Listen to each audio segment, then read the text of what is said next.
Okay, YouTube. Now we're on part two. Now this just shows you an example. Like we didn't plan any of this. Like we just said, hey, let's take out a video camera and let's just ask some questions. And our very first interview that we did was perfect, right? But we didn't plan it. You know, and I just thought that was just how ironic it was. I was like, wow, you know, we did the interview and we didn't plan it. Then we had to do another one, and I don't think it was as great. But I'm going to try to ask those same questions and keep moving through this. So I want to put the camera back on Ronan. I noticed with our first video wasn't as loud, so we're going to try to change that. And this is the same thing we can do in business when things aren't the way they need to be. Just make changes and improve. So put the camera back on him.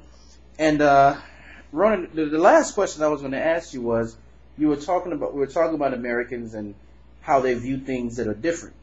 Now, how do you think that Jewish people or the Israeli people, how do you think that they view things that are so-called different, opportunities that may not be the same with everyone else, but something totally different? How do you think they view those things? We probably view it the same. The point here, that we dare to take the risk. I seem like more and more Israelis or more and more Jewish. Everybody will call us successful, and the Jews are so successful and stuff like this. We just dare to take those risks. We just dare to do this, dare to live our dreams, dare to open our own business, dare to live our life as we want to live them.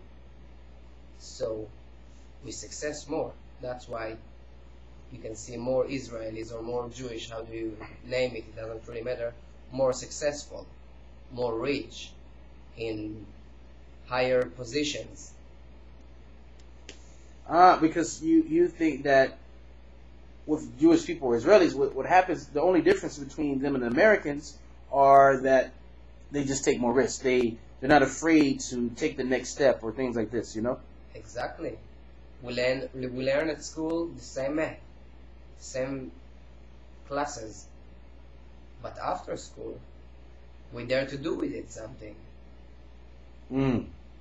Now, being that we're talking about Israelis and success and things of this nature and taking risks, we had an interesting conversation today about Secret. And Secret is a company that has which is a Dead Sea product, which is more like lotions and scrubs and things like this. Right. Now, right now, what would you say that company that was started by 7 Israeli guys who, I'll let you get into the story, but what would you say that company is worth today if you had to guess? Probably around 240 million American dollars.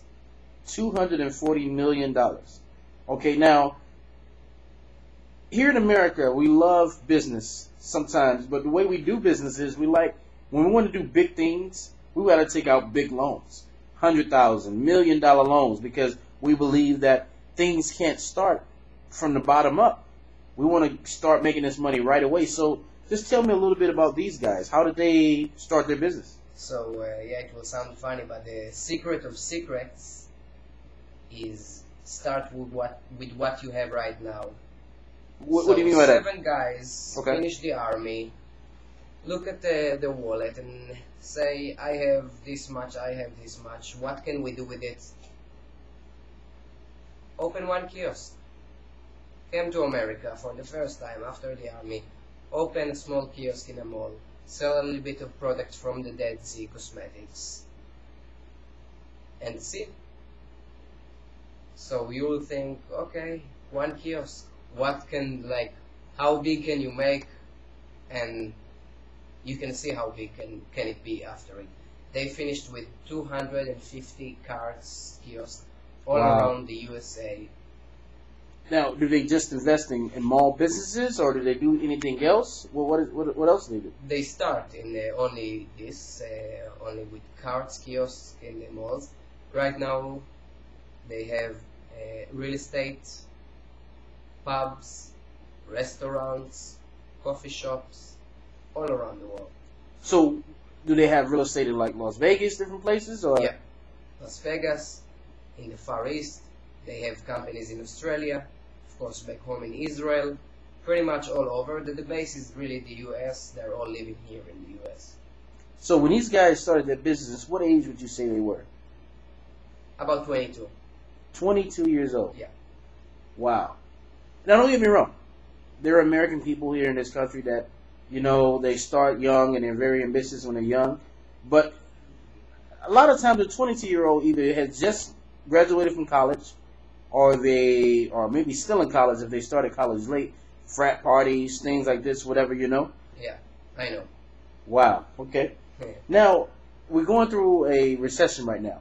And a lot of Americans, as we are in America, we're crying because job loss, and we're looking for the government to help us, and because we're so, you know, addicted to our jobs. We love our jobs. This is how we feed our families. You want for a second to know how I see this whole crisis? Yes. Big opportunity.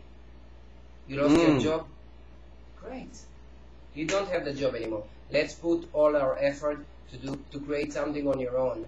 That the only person that can fire you next time will be yourself. Wow. This is a big opportunity. You can make your own dream come true. You don't need to lay on someone else. Maybe you'll get fired next month, maybe not. Maybe I can pay the bill, maybe not. This is a big opportunity time. Really? Really big opportunity time. Don't get me wrong. There is a crisis. But the money, we have the same amount of money in the world all time long. Even if there is crisis, even if there's a lot of job, the same amount of money is always there.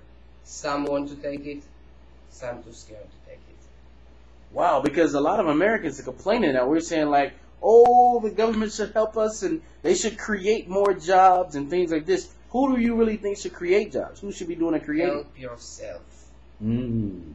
Help yourself. The government don't build malls and open stores. People do it.